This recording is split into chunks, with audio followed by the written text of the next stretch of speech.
Hi, my name is Christian Waldegrave, Market Analyst at Teekay. I'm here to give an update on the conventional tanker market for May 2012.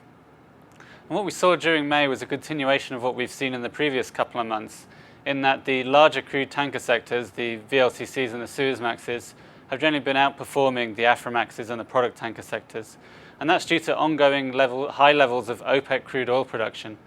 OPEC crude oil production in the first quarter of 2012 averaged about 1.3 million barrels per day higher than in Q1 of 2011.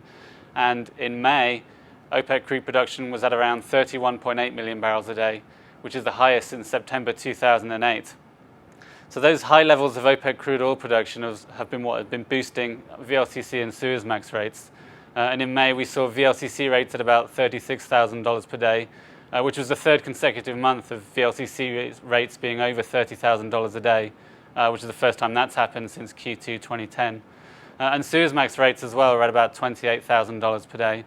And the Suezmax sector was also helped by the fact that there was a lot of long-haul voyages taking place.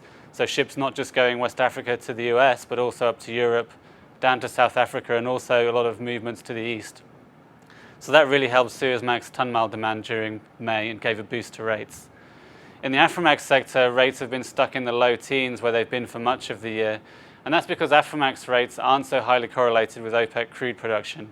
They're more influenced by regional and seasonal factors. And there wasn't much in the market during May to give a boost to rates.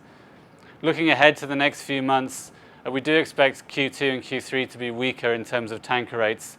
And in fact, just in the last week or so, we've started to see those VLCC and Suezmax rates coming down. And that's just due to seasonal factors. Tanker demand is weaker this time of year. A couple of things to look out for, though. One is what's going to happen with OPEC production.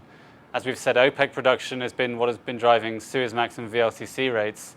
But crude oil prices have been coming down now from around $120 to $125 a barrel for Brent, down towards $100 per barrel.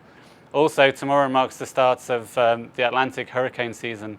June the 1st runs through to November.